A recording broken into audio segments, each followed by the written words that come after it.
vaxtınız xeyirli olsun, hörmətli izləyicilərim. Bugün China Talk sizi tamamilə fərqli bir məkandan salamlayır.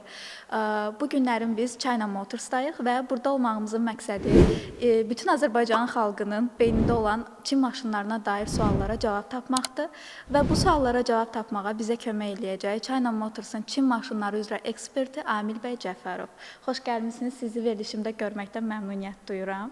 Salam, hər vaxtınız xeyir olsun, xoş gəlmisiniz də. Birinci sualdan başlamaq istəyirəm sizə Amil bəy. Niyə Çin maşınları bu qədər ucuzdur? Hətta belə bir reaksiyalar var ki, bu qədər ucuz maşın olar.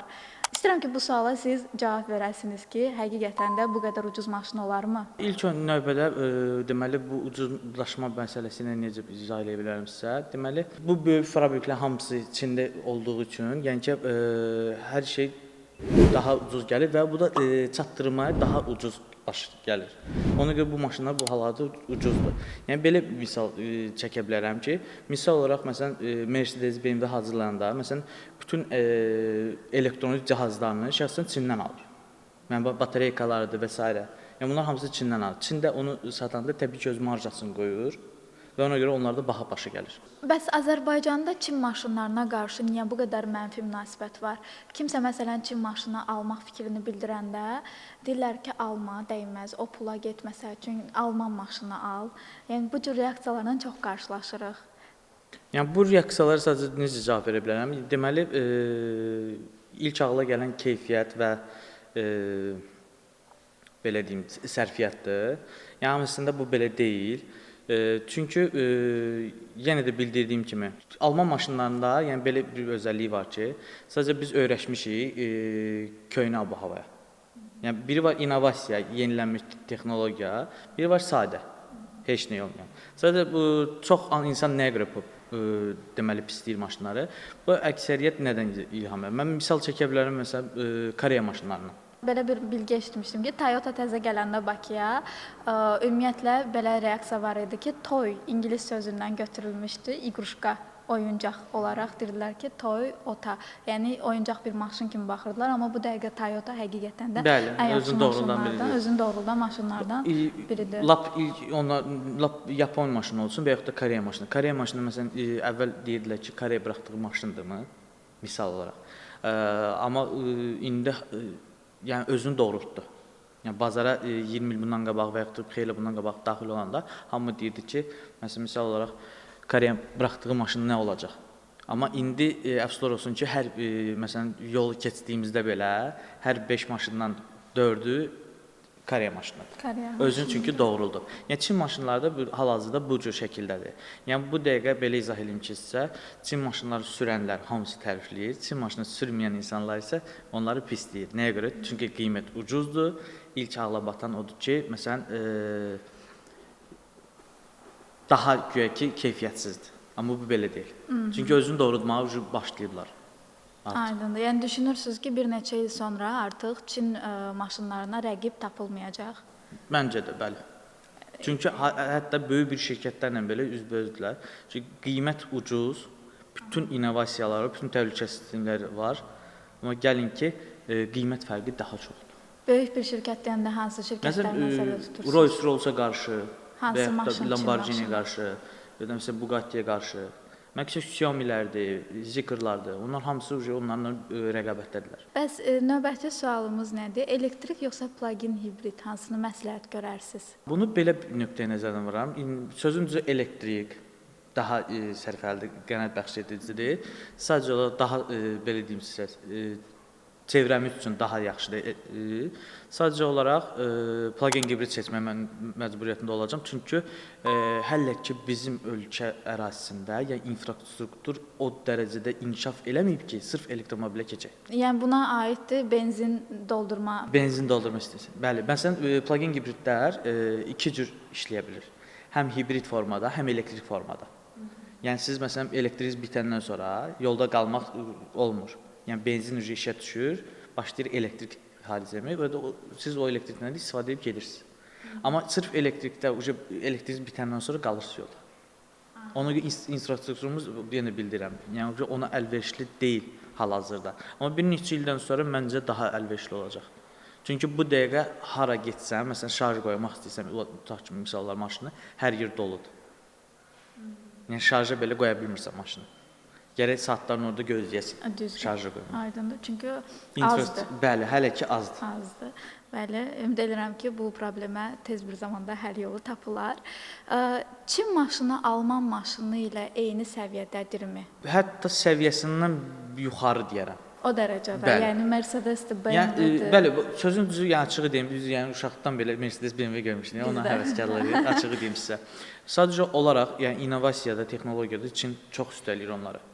Hətta yəni ki, yəni BMW-nin özü belə bəzi məsələn çox funksiyaları falan, elektronik cihazlarını belə məsələn Çinlərdən alır. Ona görə onların maşınları da bir tərəfdən baha çıxır. Və üstə gəl, məsələn, onlarda məsələn belə deyə izah eləyim də sizə, düymələr çoxdur. Orada məsələn fiziki toxunuşlar çoxdur, məsələn misal olaraq BMW Mercedes-lərdə. Amma bunlarda elə deyil. Bunlar minimalizmdir. Bu artıq tabletlərin Bəli, təsəvvüründən bilinir ki, minimalist dizayn. Minimalist dizayndır, bəli. Yəni çox yormursunuz özünüzü. Amma düzdür. Bunlar məsələn maşınlar necədir? Ancaq öyrənəsiz bu maşınları. Çünki gündə bir şey, təzə bir şey öyrənirsiniz bu maşınların haqqında. Sadəcə misal olaraq mən bildirəm, 20.000 dollara tutaq ki, Çin maşını götürək, 20.000 dollara Alman maşını götürək və yaxud da bir xarici maşın. Yəni aralarında fərq yerlə göy qədər fərq olacaq.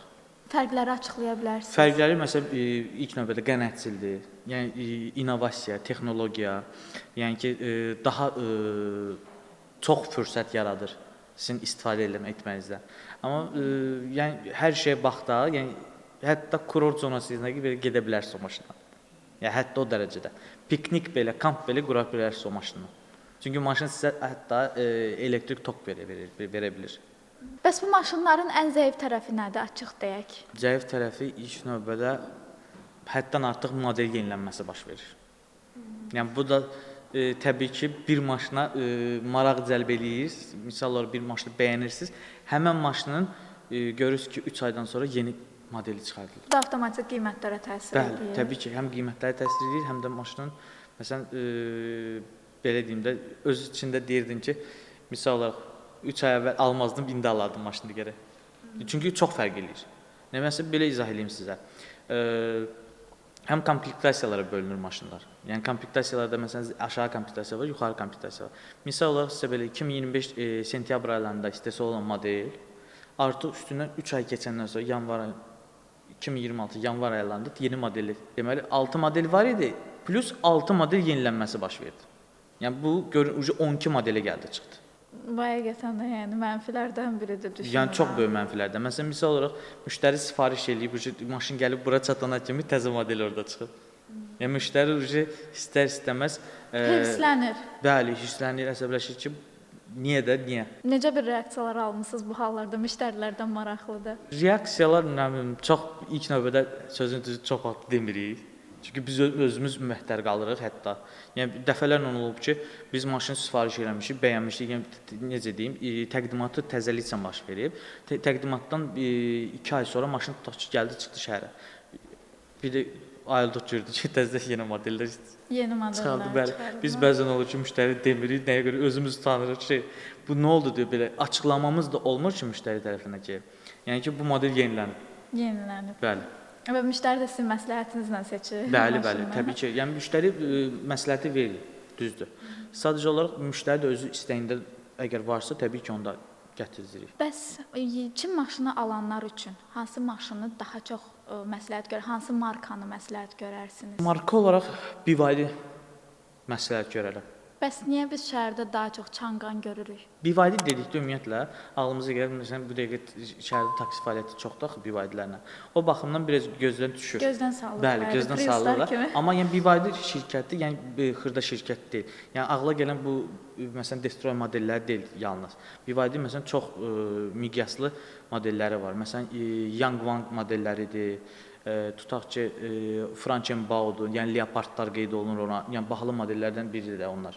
Sadəcə biz bunları şəhərdə görə bilmirik. Bunları bəli görürük, sadəcə azdır onlardan. Azdır təbii ki, yəni yüksək seqment olduğu üçün azdır və belə izah eləyim də, məsələn BYD nəyə görə məsləhət görürəm? Çünki onların batereykaları, yəni ki, şirkət olaraq ilk batereyka istehsalından başlayıblar. Ya ona görə də onların baterika sistemləri ümumiyyətlə daha dözümlü, daha keyfiyyətlidir. Yəni batareykasına görə, keyfiyyətinə görə BYD Keyfiyyətinə görə bəli deyirsiniz. BYD deyirəm. Bir də mənə maraqlı gələn bir sualı verəcəm sizə. Şəxsən mənim bu Çin maşınlarına, markalara baxanda ən çox xoşuma gələn maşınlardan biri Lincoln Co-dur. Tövsiyə edərdinizmi yeni başlayanlar üçün? Necə bir maşındır ümumiyyətlə? Yəni düşündüm ki, indi BYD təbii ki daha üstündür, amma yenə də Lincoln Co haqqında da sizdən fikirlərinizi almaq istəyərdim.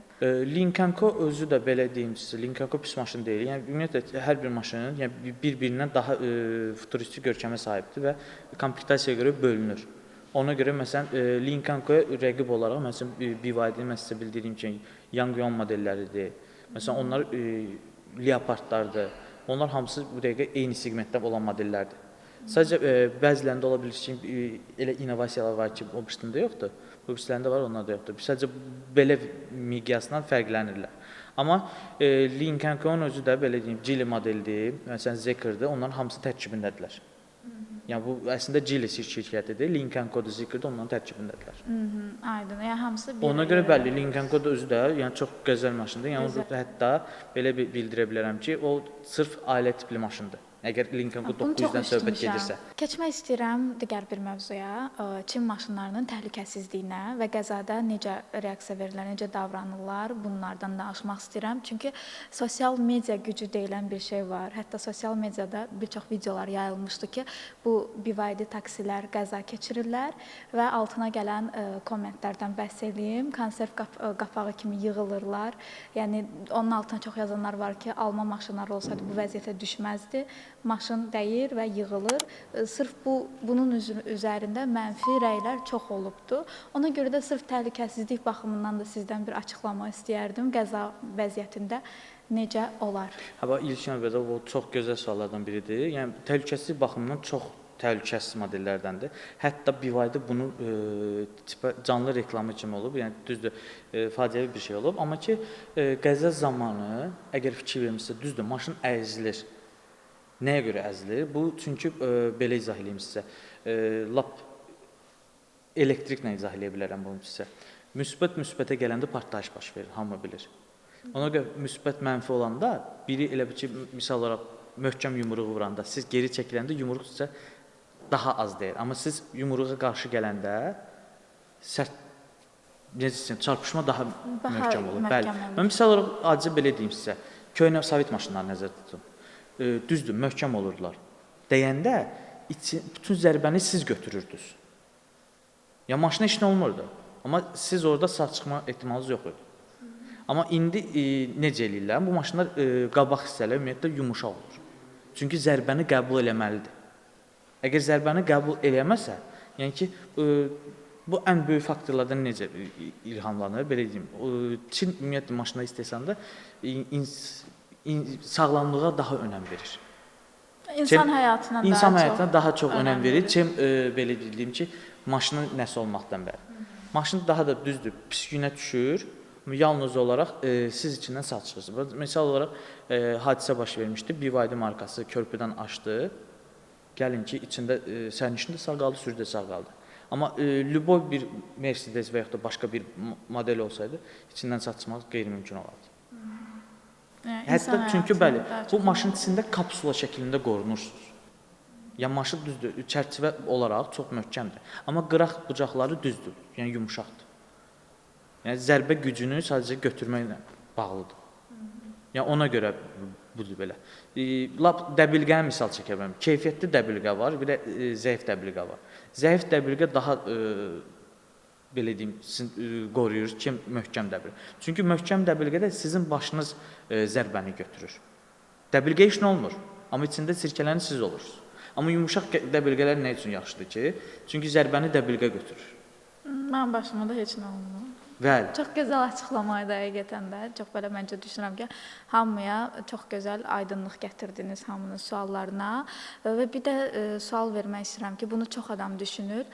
Çin maşınları alandan sonra onu satmaq çətindirmi, asandırmı? Çünki çox adam deyir ki, alsaz çətin satacaqsınız. Əslində sözünüzü xeyr, yəni belə bir şey yoxdur. Çünki hər model satılır.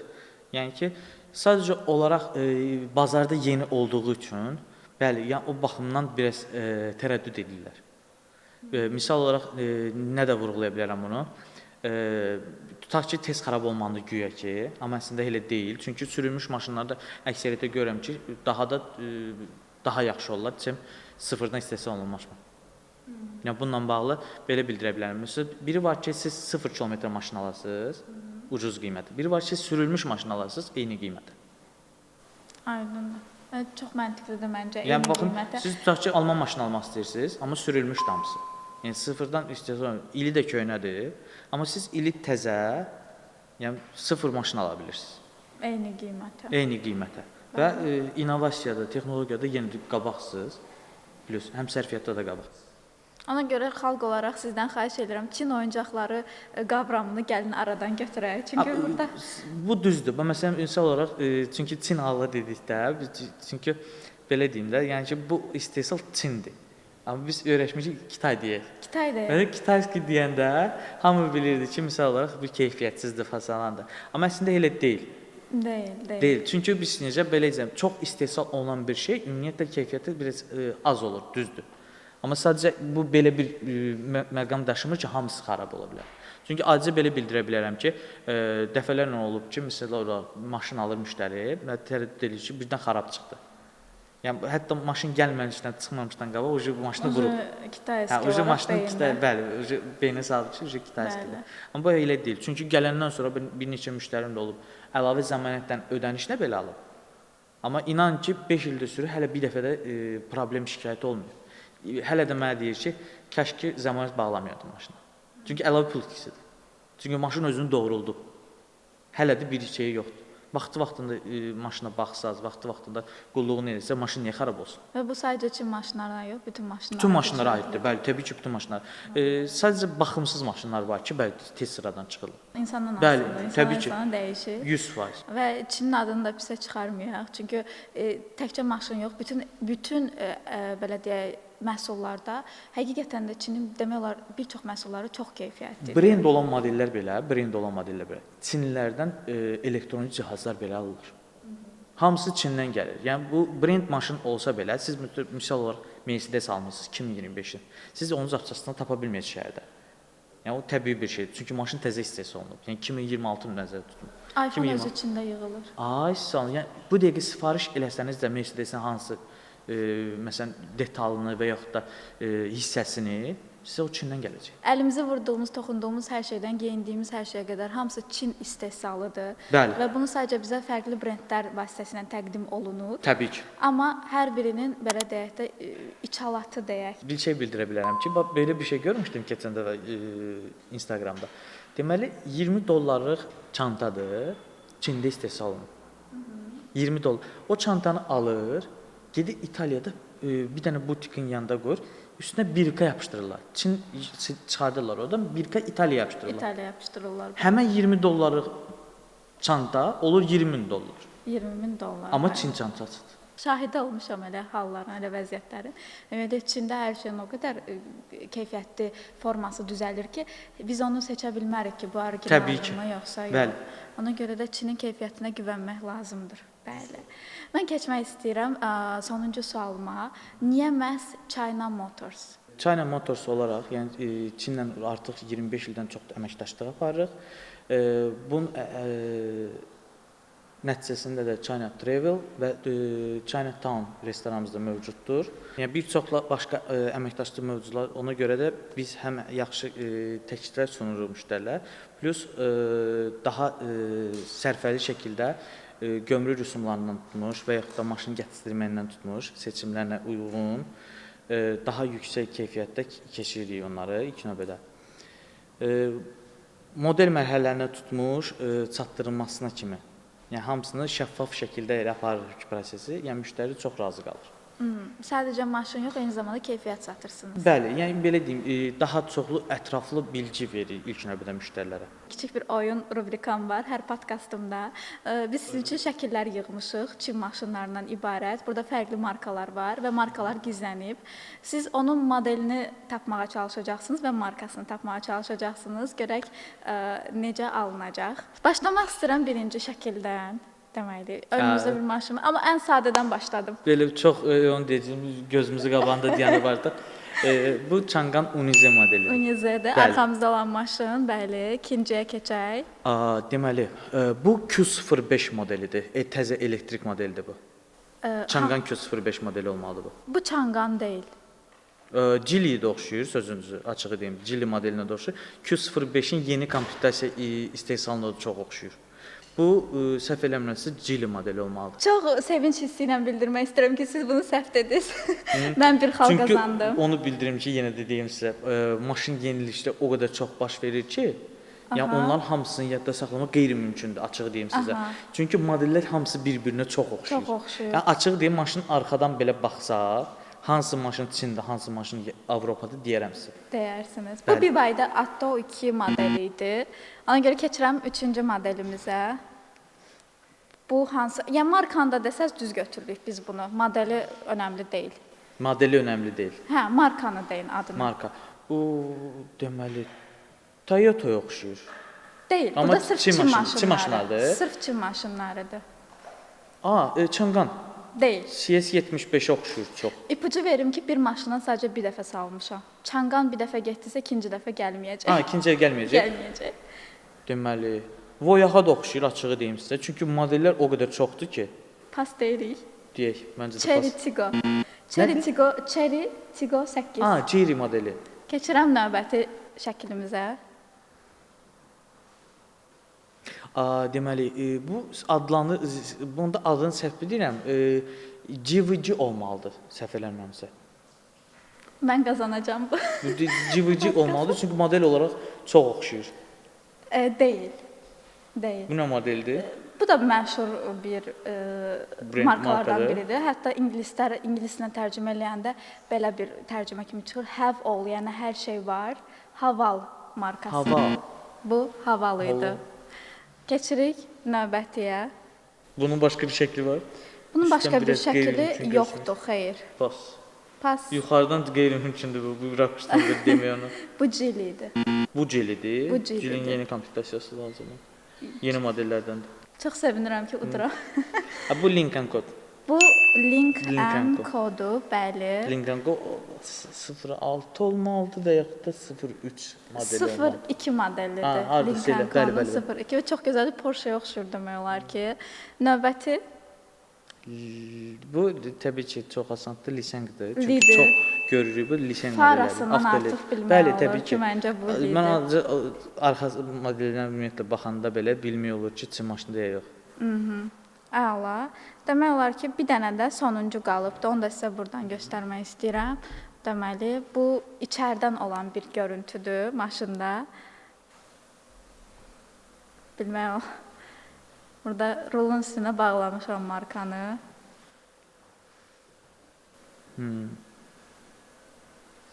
Çox rahat adı var. Dongfeng olar. Dongfengdir, yox, şey olar. Çox rahat adı var. Dəhşət rahatdır. Çünki hamısı modellər bir-birinə oxşuyur yenə. İçərdən də bir-birinə oxşuyur. Bəli, açıq deyim sizə. Deyim, Dongfeng bilmirəm, bəlkə də ola bilər, Beijing. Amma Beijing. Bu Beijingdir. Də, Beijing. Bu Beijingdir. Gözəl. Bərabərə sayılırıq. Deməli, ən maraqlı hissəni keçdik, amma daha maraqlı hissə bizi gözləyir. Çünki indi birazdan biz sizə Changan Unize modelini nümayiş elətdirəcəyik. Keçə bilərik artıq maşını. Keçirik. Amil bəy bizi Changan Unize modeli ilə yaxından tanış eləyəcək. Buyurun Amil bəy. Yəni yenə bildiyim kimi ən innovasiya olmuş modellərdən biridir. Buyurun, salamlaya bilərsiniz hətta özünüzdə. Yuni ni hao. Məsələn, nələri bacarırsa onları da sora bilirsiniz maşına, yəni Çin dilində. Bu deyir, sualı başa düşmədim. Mən misal olaraq belə bir şeydən göstərəcəm sizə ilk növbədə. Maşın uzaqdan işə salınır. Misal olaraq keçib əyləşə bilmirsiniz maşına. Ona görə maşını biraz qabağı verirsiniz. Bunu pultla biz kontrol edirik. Pultla kontrol edirik. Özdə park radarları nəticəsində adam görəndə özü Texnologiya yanır. necə inkişaf eləyib görün. Və hətta bagaj açma məsələsi, qapı Bəli, səslə idarə eləmək olur. Bax, indi biz bunun yaxınlığındadır. Nə qədər qabağa bassam da getmir. Nəyə görə? Çünki park radarları ucu görür bizi. Ona görə qabağa getmir. Məsələn, arxaya eləsə arxaya gedəcək. Bir dənə də arxaya yoxlayaq. Çünki park radarlar nəticəsində o adam görəndə belə, təhlükəsini görəndə belə özü avtomatik dayanır. Məsələn, biraz arxaya çəkilsə özü gələcək dayanacaq. Yuni ni hao. Yuni ni hu wei zhou shenme? Çin dilində nəyə bacarsan onu göstər-görə deyirəm. Deyilişdə deyir ki, bagaj açıram, lük açıram. Lük açıldı. İndi bunları bağlayacaq. İndi başlayacaq yenə Çin dilində danışmağa ki, siz daha yaxşı biləcəksiniz nələr deyir. Deyir, yalnız bunlarla kifayətlənmirəm. İndi başlayacaq. 这只是我的基础技能，我还可以帮你点歌，打开车窗和空调，把车开出来，停进去。现在为你展示一段炫酷的灯光秀，尽情欣赏。 Mən sizin üçün tərcümə eləyim. Dedi ki, mən sadəcə bunlarla kifayətlənmirəm. Əgər istəsəz mahnını qoşa bilərəm, pəncərələri aça bilərəm, kondisioneri yandıra bilərəm və daha nələr. Və mahnımız da başladı artıq. Belə deyək. Bu LED showdur. LED show göstərir. Bu qaranlıqda daha yaxşı olur və istədiyiniz musiqi əsasında da eləyə bilirsiniz onu. İstədiyiniz Bəli, istədiyiniz musiqi quraşdıra bilirsiniz. İstədiyiniz musiqidə də bu fara LED-lərinə uyğun, ona görə mahnı yaradacaqsınız üçün. Hətta səslə bagaj açma, şüşələri qaldırma, nə cür konfiqurasiyalar istəyirsinizsə onları həyata keçirir. Məsələn, içəridə əyləşirsiniz, deyirsiniz ki, Yuni üşüyürəm. Yuni ni hao. Məsələn, maşında əyləşirsiniz və digər komandalar verirsiniz. Deyək ki, maşına əyləşmirsiniz, deyirsiniz, üşüyürəm. O avtomatik olaraq onu anlayır. Sadəcə üşüyürəm deməyimiz kifayətdir. Bəli, deməyiniz kifayətdir. Bunu yoxlaya bilərik bir dənə. Onu sadəcə Çin dilində demək lazımdır sözünüzü. Mən onu da Kondisiyonu yandırma, bəli, vəssalam. Məsələn, yoxlaya bilərik onu da. Məsələn, çöldən nə komandalar yoxlaya bilərəm? Misal olaraq çöldə dayanaraq artıq bunlar istədiyin komanda verə bilirsən. Məsələn, bagaj açmaq istəyirsən, amma sadəcə pulta toxunmadan. Yəni pultu misal olaraq cibimizə atırıq və bundan danışırıq. Yuni, Guanbi Hobesian. Yuni, Dakay Hobesian. Burada bagajı aç təlimatı. Bəli, aç düyməsində Dakay istifadə olunur, bağlı düyməsində Guanbidir. Bəli, istifadə olunur, bəli. Yuni, Guanbi Hobesian. İndi isə bagajı bağlar. Bəli. Məsələn, indi içəri keçək. İçəridə də məsələn pəncərələr, çöldən də demək olur pəncərələr açıb bağlamağı, içəridən də demək olur. Maşını biz indi uzaqdan xodlamışıq deyənə avtomatik qapılar bağlı şəkildə qalır. Təzədən açırıq ki, biz daxil ola bilək maşına. İndi pəncərələri bağlamaq. İçəri səs sistemi, içəridən öncə məsələn düymə vasitəsilə və yaxud da assistent səsilə deyə bilərik. Assistent səsi ilə də ni hao xian, xian ni hao. 亲爱的，下午好。 Guanbi tian tian.